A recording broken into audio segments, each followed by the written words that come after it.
उनको उतनी जल्दी ले आओ। और जो भगवान का भजन करते हैं, जो भगवान के भक्त हैं, जब तक हम न कहें तब तक उनको नहीं लाना है। भगवान का भजन करिए, चाहे जिस स्थिति में करिए, क्योंकि भाव को भाव, अरे भाव को भाव अनख आलस हो, भाव को भाव अनख आलस हो, भाव भाव अनख आलस हो, भाव को भाव अनख आलस हो, भाव को भाव अनख आलस हो, भाव को भाव अनख आलस हो, भाव को भाव अनख आलस हो। नाम जपत नाम जपत मंगल दिसित रूप, नाम जपत मंगल दिसित रूप, नाम जपत मंगल दिसित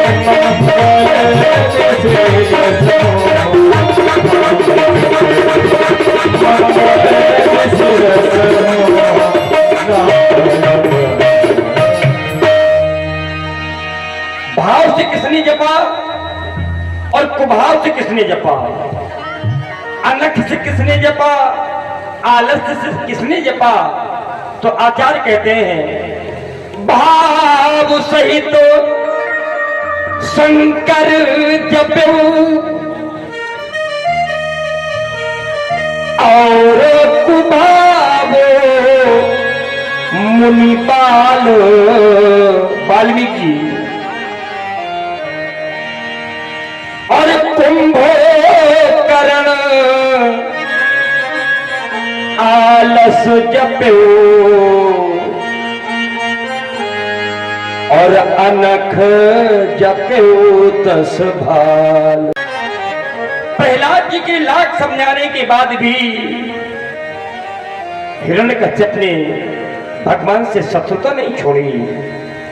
तो राजा परीक्षित कहते हैं, गुरुजी आपने बहुत सुंदर याद दिलाई, मैं आपसे प्रहलाद जी का चरित्र सुनना चाहता हूँ।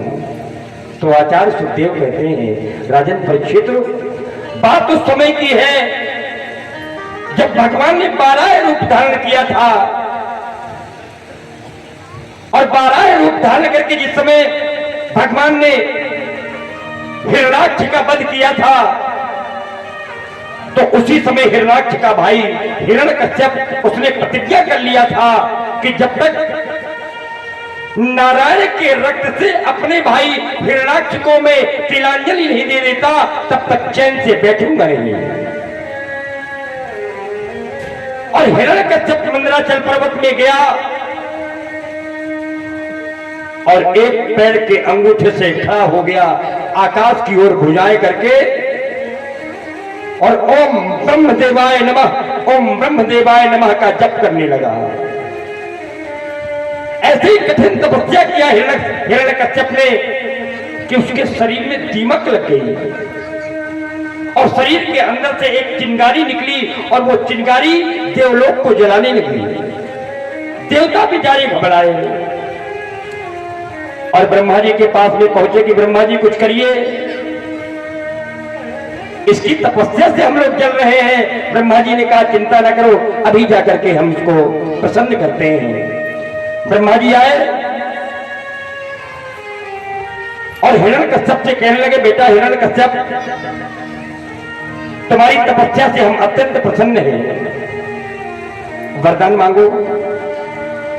तो हिरण्यकश्यप ने बहुत सारे वरदान मांगे, बहुत, और अंत में यह भी वरदान मांगा कि आपके द्वारा जो सृष्टि रचित की गई है, आपके द्वारा रचित सृष्टि में मैं किसी के द्वारा ना मरूं। ब्रह्मा जी ने कहा हे मस्तु ऐसा ही होगा। अब जैसे ही वरदान पाया हिरण्यकश्यप तो सीना तान करके खड़ा हो गया। देवताओं को बुलाए, इधर आओ। देवताओं के राजा इंद्र से कहने लगा कि आज से मेरे महल में झाड़ू पोछा तुम करोगे। ब्रह्मा जी से कहा प्रतिदिन वेदों का पाठ आप मेरे यहां आकर के करेंगे। पृथ्वी से कहा बिना बोए अन्न पैदा करोगी तुम पृथ्वी। और समुद्र से कहा कि प्रतिदिन मेरे यहां तुम प्रतिदिन आकर के मेरे यहां हीरे जवाहरात लेकर के तुम दोगे। सबकी अपनी अपनी ड्यूटी लगा दी। देवता घबराए, भगवान नारायण के पास में पहुंचे और भगवान नारायण से कहा कि हे प्रभु हमारी रक्षा करिए, ये दैत्य हमें जीने नहीं देता है। तो भगवान नारायण कहने लगे देवताओं, यदा देवेषु वेदेषु यदा देवेषु वेदेषु गोषु विप्रेषु साधुषु धर्मे में क्या विद्वेषा सावा आसु विनश्यति। देवताओं जो देवेशु देवताओं के प्रति, गोसु गाय के प्रति, साधुसु साधुओं के प्रति, ब्राह्मणों के प्रति जो भी विद्वेष की भावना रखता है अंत में उसका नाश होता है। हिरण्यकश्यप अपनी तपस्या का फल भोग रहा है, लेकिन उसको भी परिणाम भोगना पड़ेगा। समय व्यतीत हुआ, हिरण्यकश्यप के 4 बेटे हुए, हलाद, अनुहलाद, संग्रहलाद और सबसे छोटे बेटे हैं वो प्रहलाद है। प्रहलाद भक्त स्वभाव के हैं। भक्त स्वभाव के इसलिए है कि जिस समय हिरण्यकश्यप तपस्या कर रहा था ना, तो हिरण्यकश्यप की पत्नी कयाधु का अपहरण करके देवताओं का राजा इंद्र लिए जा रहा था। तो बीच में नारद जी मिल गए और इंद्र से कहने लगे भले आदमी, तुम्हारे पास में और कोई काम नहीं रहता क्या? इसका पति तपस्या कर रहा है, तुम इसकी पत्नी का अपहरण करके लिए जा रहे हो, छोड़ो इसे। तो नारद जी ने छुड़वा लिया और छुड़वाने के बाद में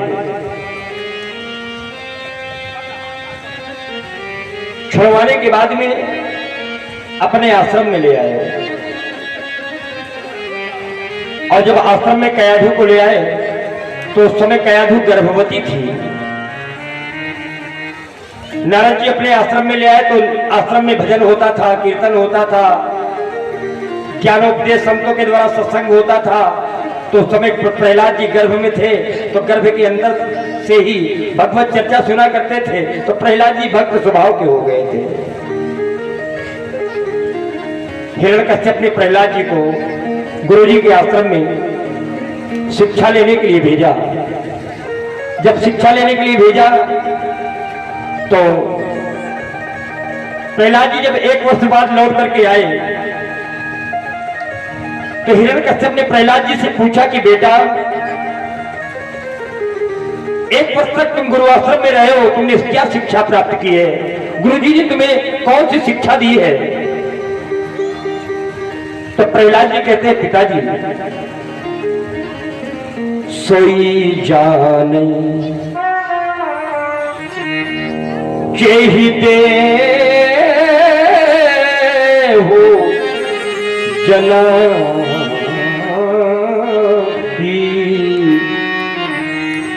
जानत तुम ही हुई जा।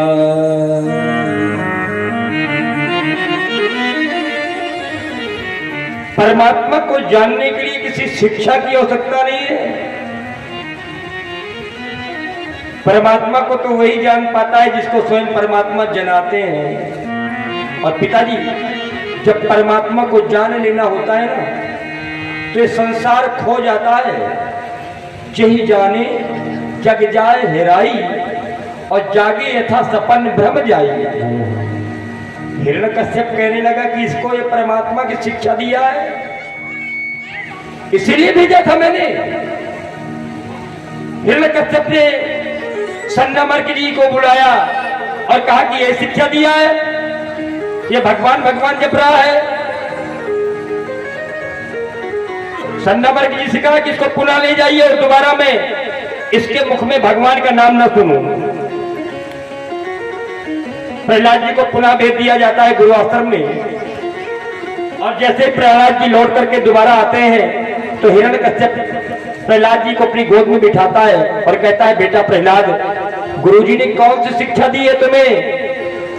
तो प्रहलाद जी कहते हैं, पिताजी, भगवान की भक्ति करने के 9 मार्ग हैं जिन्हें हम नौधा भक्ति कहते हैं। और वो कौन कौन सी भक्तियां हैं?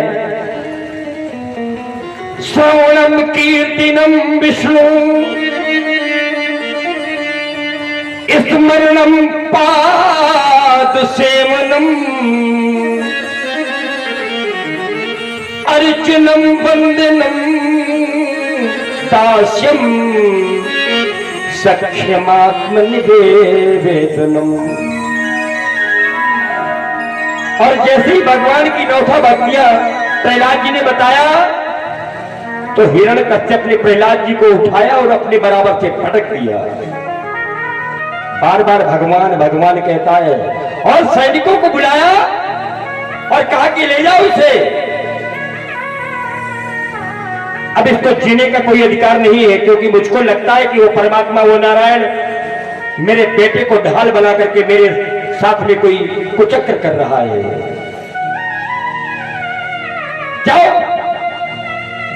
इसको बचना नहीं चाहिए किसी भी कीमत में, ले जाओ इसको यहां से। सैनिक लेकर के गए तो पहाड़ में चढ़ गए और पहाड़ के ऊपर से प्रहलाद जी को फेंक दिया, लेकिन प्रहलाद जी बच गए। प्रहलाद जी को समुद्र में फेंक दिया, लेकिन फिर भी बच गए। प्रहलाद जी को सर्पों से कटाया गया, प्रहलाद जी को विस्फाल कराया गया, लेकिन फिर भी बच गए। क्यों? क्योंकि जाको राखे साइया, मार सके ना कोई, अरे पाल न पाका करो सके, जो जग बेरी होए। प्रहलाद जी बच गए। अब हिरण्यकश्यप परेशान, कैसे मरेगा ये? तो हिरण्यकश्यप को याद आया कि मेरी बहन है। हिरण्यकश्यप की बहन का नाम मालूम है आप लोगों को? होलिका। बहुत बहुत साधुवाद भाई, इनके लिए ताली बजा दीजिए सब लोग, बहुत बढ़िया। प्रहलाद जी की बहन का नाम था होलिका, और होलिका को यह वरदान प्राप्त था कि अग्नि कुंड में भी अगर उसको बिठा दिया जाए तो होलिका जल नहीं सकती थी। हिरण्यकश्यप ने अपनी बहन होलिका से कहा कि मेरे बेटे को लेकर के तुम अग्नि कुंड में बैठ जाओ, तुम नहीं जलोगी, इसका जलना जरूरी है, इसका मरना जरूरी है। वरदान के कारण है अपना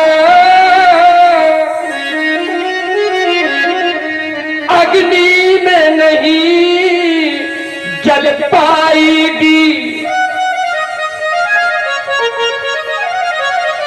जल जाए दुष्ट ये पुत्र मेरा तो छाती ठंडी हो जाएगी। बहुत बड़ा अग्निकुंड बलवाया गया, अग्निकुंड को जलवाया गया, और होलिका प्रहलाद जी को लेकर के उस अग्निकुंड में बैठ गई। लेकिन परिणाम होलिका जल गई, प्रहलाद बच गए। होलिका बहन को देखा देखो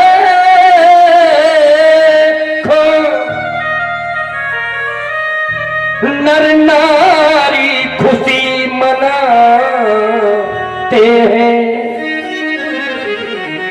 होलिका जली और प्रहलाद बचे तो हिरणाकुश अश्रु बहाते।